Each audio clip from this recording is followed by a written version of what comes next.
So as we all have another group meeting here and discuss what we're hearing from clients and reading and seeing, let's just talk real quick about what we're hearing from clients and seeing. And I'll start by saying I think people are prioritizing safety, making sure that employees, clients, people they work with are given safe environment to operate in, working from home, and all those things. I think there's probably a lot of rattling going on watching the stock market, although today looks like a pretty good day.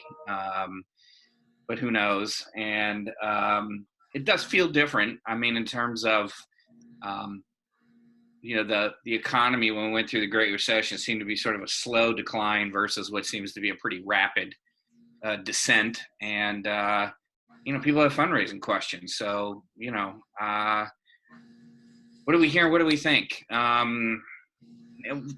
guess my first concern would be around staffing issues, like what we saw happen around the recession. Nick, what is your thoughts around what do you think we're going to see? Well, Adam and I just had a good experience. I mean, we had a client who essentially solicited via phone and Zoom today and got $40,000 in gifts, a $25,000 and a $15,000. So it's, while we're cautiously sort of talking through, well, people don't want to meet, or, I think, Adam, we heard one volunteer in particular make a great point, which is, I don't want to assume that people don't want to meet or don't want to continue their support of our mission. And I think you've been saying something really great lately, Adam, about, the mission doesn't stop. And so, it's clear, I think, for those donors, they want to see that. But Dave, back to your point, I mean, I think one of the things we saw certainly in '08 was that immediate reaction of let's right size the budget by cutting development staff, and I can respect the fact that, we as development officers and staff are not program staff and can't help meet mission in the same way program staff can. But, what I think we saw was the long-term negative impact for those organizations, and that how far and deep that hurt donor relationships after you let staff go and how long it takes to be able to recoup that. And so, that's one thing. I think we're, I'm certainly mindful of the fact that there's emotions, and we saw this, we were in the midst of a campaign, Dave. You think about that 08, 09. Yeah. And also you had election stuff happening, and you'd have people who had the political views on the world. And that played into things as well. But, I think there's that piece around staffing, and everybody gets nervous about how we make budget and do we cut development staff, to make that happen. And we just see that as a long-term hurt, Yeah, potentially. I mean, obviously at the recession, as you guys remember, if you had challenges doing fundraising to begin with, it became only more challenging for you, right? And so, here we are with what appears to be a same kind of economic downturn. But the other piece, I think, and we've all seen these kind of articles, which, go in line with the times. I mean, there was a new one today, a couple days ago, all these organizations go out of business, or the one today was be weary of scams. And I think that plays that emotional piece and is that much more challenging for organizations to jumpstart and feel like donors are going to be hesitant. Adam, I know you talked with somebody yesterday that was sort of like, well, we're just going to put everything on pause. Well, that's problematic. And we're also seeing funders, right, shift their, particularly foundations, shift some of their funding efforts toward crisis funding, or to a few select organizations that are those legacy organizations or the critical organizations perceived in the community. So. Yeah. Adam, what are you seeing? Nancy, Shannon, what are you guys seeing in terms of, people's approach to working with their donors? I mean, they got to be worried. They got to be concerned that, they're going to make some of the same assumptions they made during the recession around the market's falling, their desire to give, their current ability, their future ability. What do we say to the clients that look at that and get a little worried about that? Yeah, what Nick was referencing earlier has been my refrain for what seems now 12 days for anyone who will listen to me, is that their organization's mission hasn't stopped, and neither should their fundraising. I think the point about, those organizations back in '08 and '09 that had challenged fundraising before, it only got exacerbated. In our calls with clients recently, many of them have expressed fear and anxiety around that, but they all acknowledge that for many of them, their clients and the people that they serve need them more now than they ever have before. We were just on a call with a client that's a cancer support community organization, and so many of their clients are unfortunately a vulnerable group with this virus. So they're having to adapt. They're being creative in how they deliver their programs, and of course, donors need to hear that. Donors need to know what the organization's response is going to be. In fact, one of my friends texted me last night about an appeal that they did, and right before, and then they had to do a second appeal just recently, and a donor made a second gift to the second appeal. And it spoke volumes to me because it meant that donors care about the organizations that they support, and they want those organizations to succeed. So they're going to be willing to give. And of course, we've always said this, right? The number one reason why people don't give is they're not asked. So this is the time to ask. The interesting, Adam, is some of the clients we work with. I mean, the case is even more urgent now. So Shannon, you're working with an immigration organization, and there's even greater concern around some of those things, right? And the audiences that they serve. And so, there's that balance between we're in a tough economic time, but yet those that are most vulnerable are even more vulnerable than usual, right? Mm-hmm. And one of the first things I did was reach out to the mail houses that we use, the printers that we use, and make sure that they're still functioning, because it speaks volumes to the fact that mail is not stopping.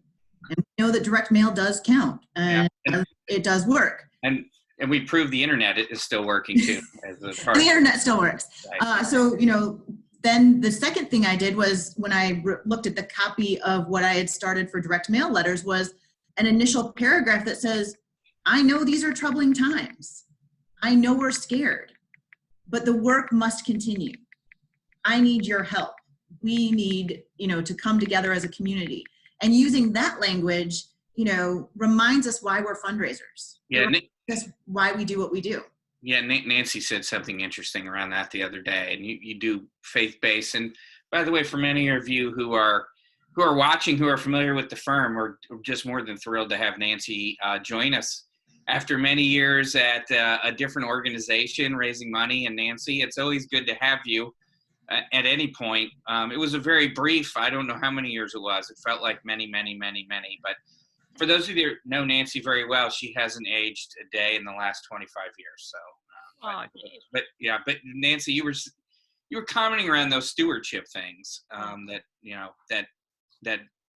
or clients should be working about. Yeah, I think stewardship's more important now than ever. This is a time to reach out as much face-to-face as you can get with your donors, which may be through Zoom, through phone calls. A lot of organizations want to pull back. They think their donors don't want to hear from them, but the opposite is true. The donors want to hear what you're doing with their investment and how you're helping. There's ways that, just giving them a call, setting up a phone call, sending a note, just keeping in touch with them, letting them know what you're doing and how they can help.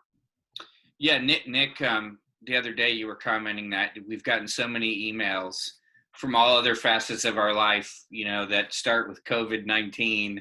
And, it felt like a deluge of Giving Tuesday emails was coming in, and they were all a repeat of the governor's message or something from the federal government, or, some standard language they'd gotten. So we got killed there. I mean, and it just seems like a bit overwhelming. I did receive an email today from an organization that that Ann and I have been members of for a very long time, and it was just a video from the staff, and it was, they realized that they're shut down and that they miss seeing everybody. And I mean, that was really pretty simple. Seems a bit cheesy, but it was nice. I mean, I get it. I give them kudos. So.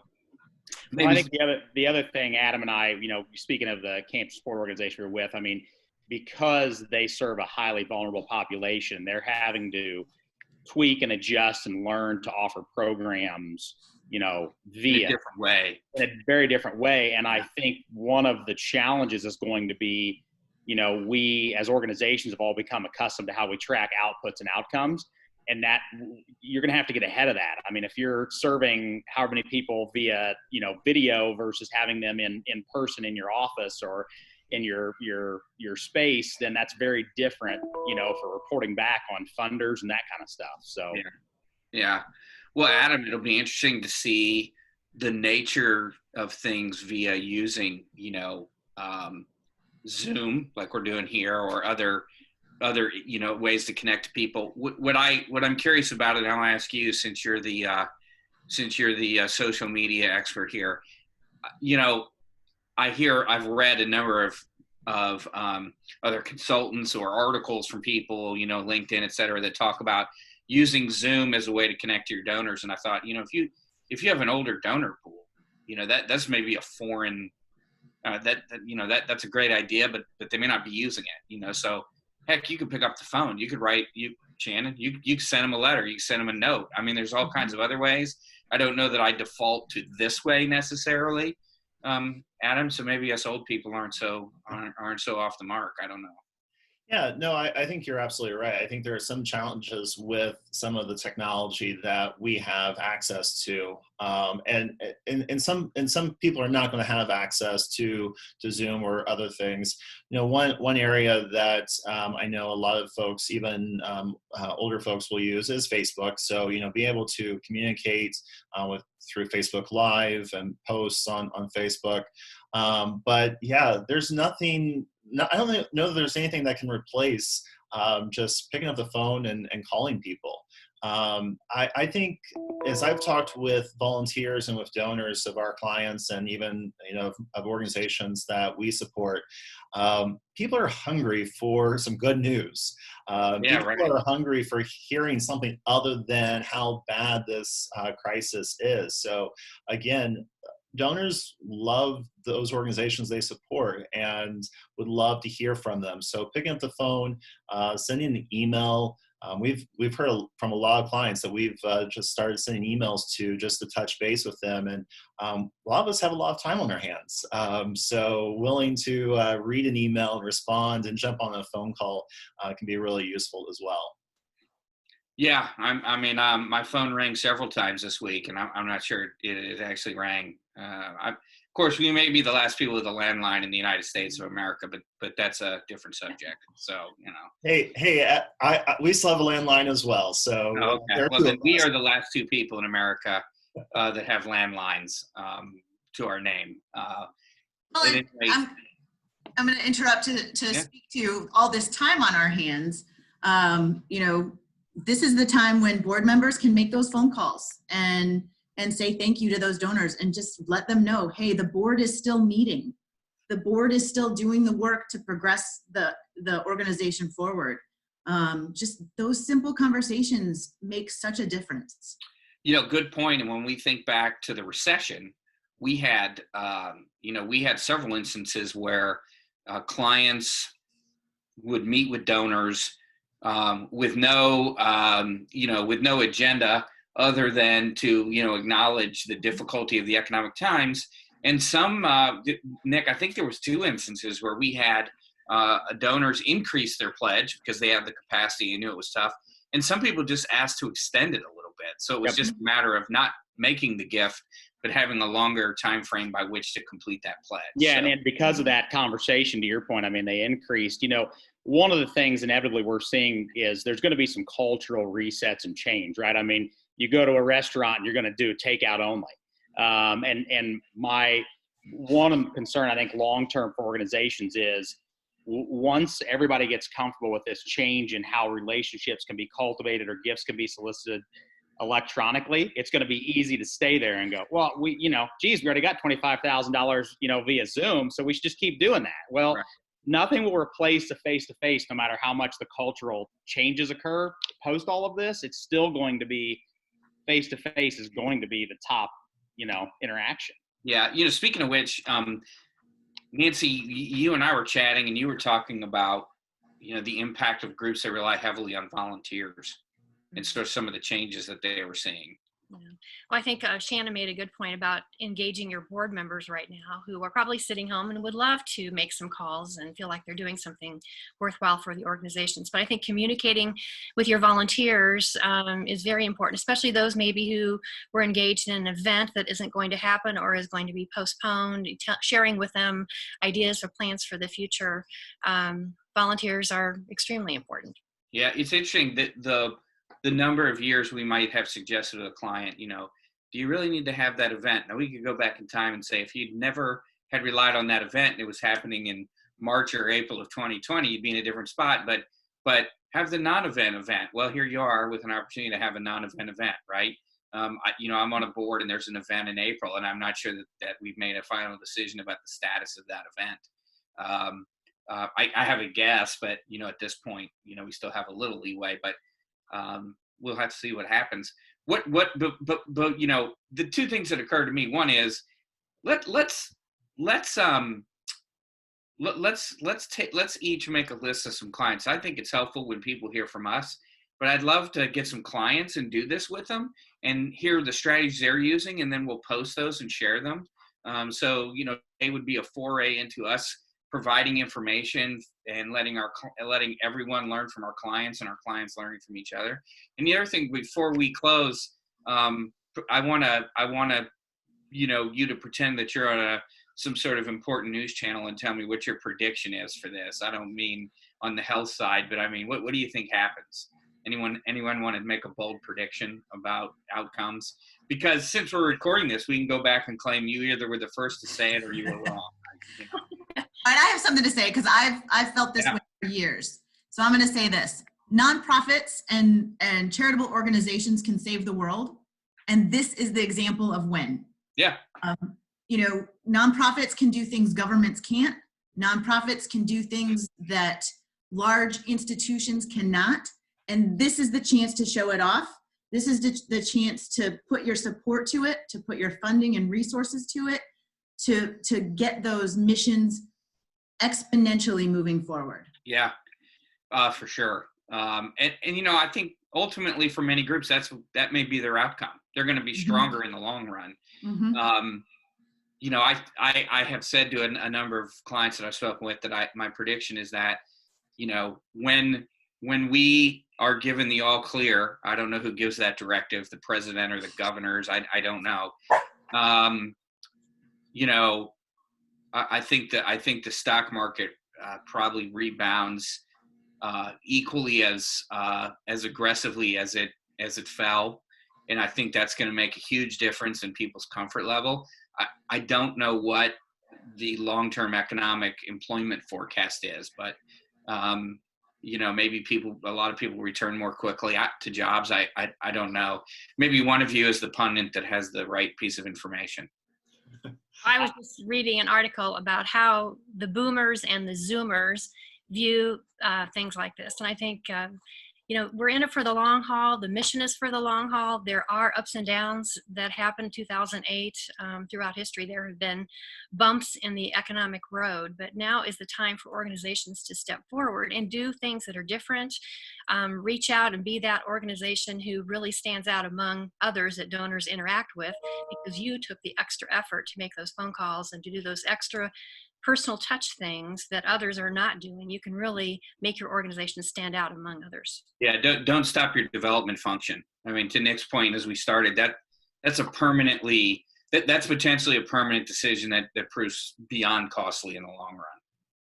Well, one of the other things, I think we've seen in any of these crisis situations is a bit of a donor overreaction to invest in crisis organizations, sometimes global organizations. And then, inevitably there is some issue with how that organization either decides to distribute their action, their lack of action, I don't agree with politically how you approach this, or, and as a small, mid-sized local organization, those donors come back every time and say, I want to make sure my dollar serves my community. So we watch this cycle, right? Crisis, I give there.